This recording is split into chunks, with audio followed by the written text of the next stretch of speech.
Hello, I'm Christina Jimenez, And I'm Josh Floyd. and today we are going to be talking to you guys about community property, separate property, kind of how the court will divide property when you all are going through a divorce. So I guess to begin, Floyd, we can explain the difference between community property and separate property. So go ahead. It's a great place to start. So community property is anything owned during the marriage, right? It's presumed to be community until it's proven to be separate. Um, Separate property is anything you received via gift, through inheritance, or anything that you owned prior to the marriage. So that's separate property. Community property, anything acquired during the marriage. I know that was confusing, but basically it's all presumed to be community until it's proven to be separate. When you say presumed, obviously that just means that the court is automatically going to think that everything that you guys own at the time of divorce, it's all going to be community property. But if you want it to be confirmed as your separate property, then you and or your lawyer, you're going to have some additional work to do, because you're going to have to prove that you either inherited it was either a gift, or it was something that you owned prior to the marriage, and you have to prove that by clear and convincing evidence. So typically, whenever we're going through this and we're prepping for a final divorce hearing, we have what we call a schedule of marital property. It's a huge pamphlet that we give to our clients, where they have to go in and they have to write everything that they own and everything that they owe. And it's very detailed. You know, we need account numbers, we need legal descriptions, we need that sort of thing. And that's your inventory portion, right? So we're just assessing what you guys have. And then from there, we have an appraisement. And the appraisement is how much is it worth, right? And so they'll fill out the schedule of marital property, and then we give that over to the paralegals. The paralegals will typically draft an inventory and appraisement, which is a document that will ultimately be filed with the court, so that the court knows at the time of the final divorce hearing, okay, this is what the parties owe, this is what they own, and this is how much they're saying all of this stuff is worth. And if there's allegations that it's separate property, then we obviously mark that in the inventory and appraisement. And then we offer evidence to the court to prove either that it's community or that it's separate. That fair, Floyd? I think, yes, that's fair. Okay, so the other thing that we like to do in our firm, and I'm sure most other attorneys do this as well, is we like to do a proposed division, right? And so the way that I explain dividing property to my clients is that we kind of look at it in the form of buckets, right? And so hypothetically speaking, bucket one would be, you know, all of the equity in the home. Let's just say, hypothetically speaking, that wife decides, well, I want to keep all the equity in this house. And so that's her bucket. It's going to go in her bucket. And let's say that the equity is 100 grand. And let's also say that the husband has a 401k that has $100,000.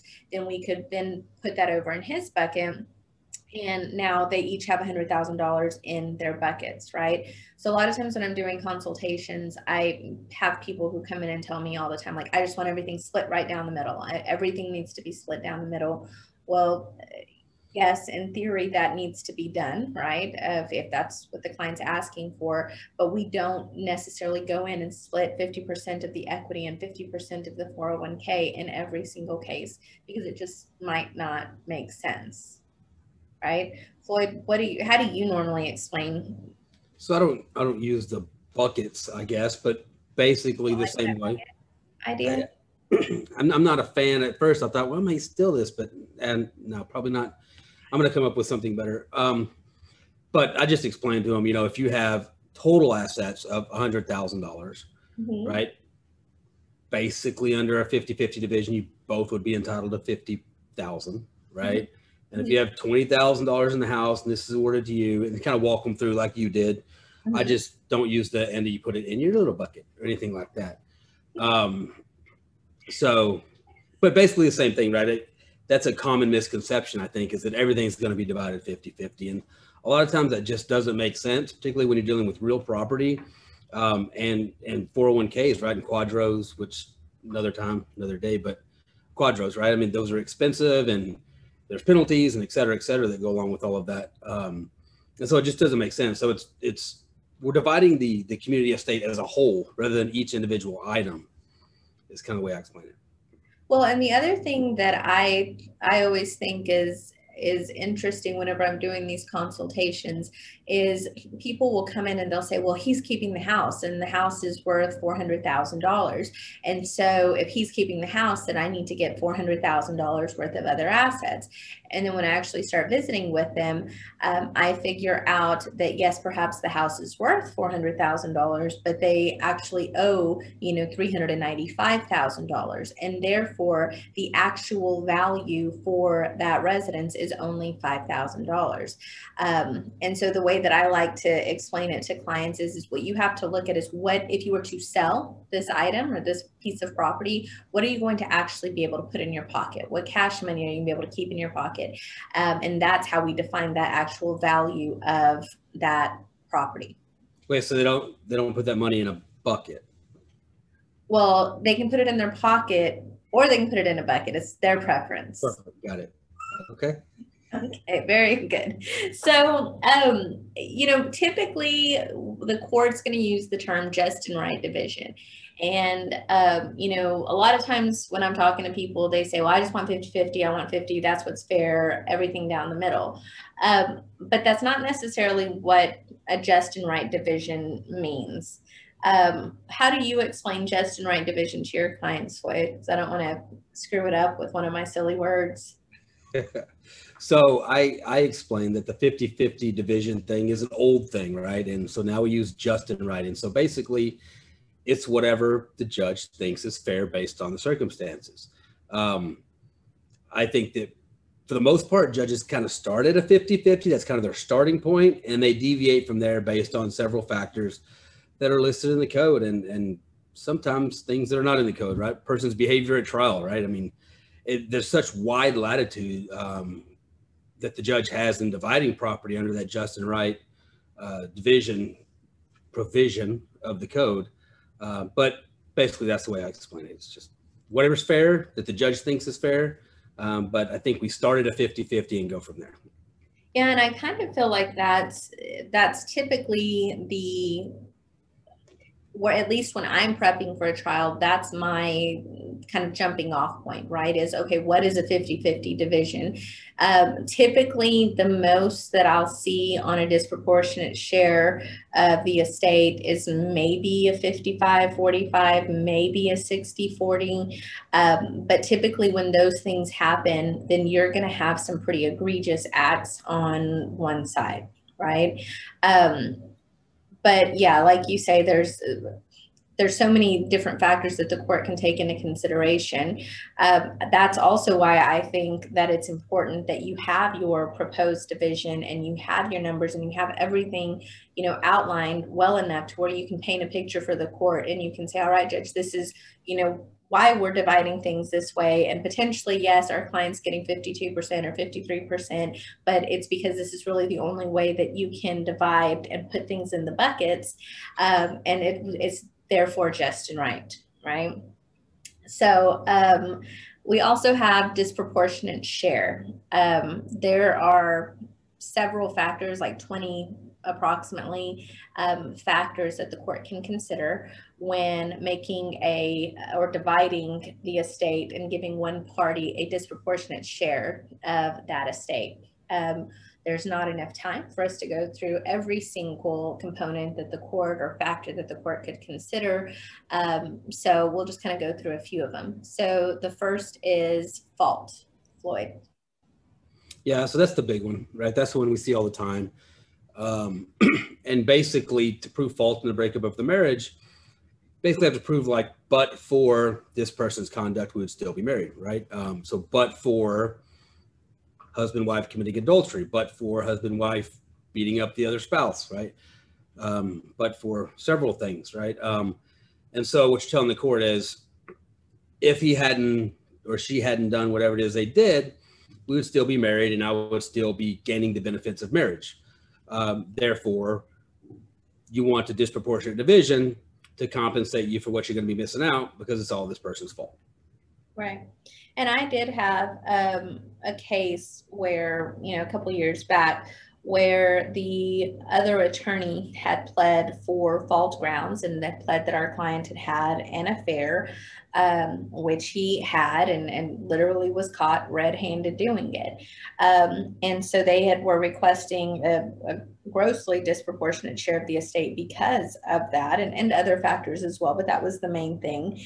And in that particular case, we were able to show that the marriage had actually fallen apart prior to the affair. We had some counseling sessions that had, just really not helped the parties. We had had several instances where there was, just lots of really bad things happening between this couple. And so basically it was listen, this relationship was already over prior to him being caught red-handed. And in that particular case, I think the court, kind of thought, well, that's not really a fault grounds, right? Not saying that that's going to happen in every single case, but for this particular judge, that's what he found.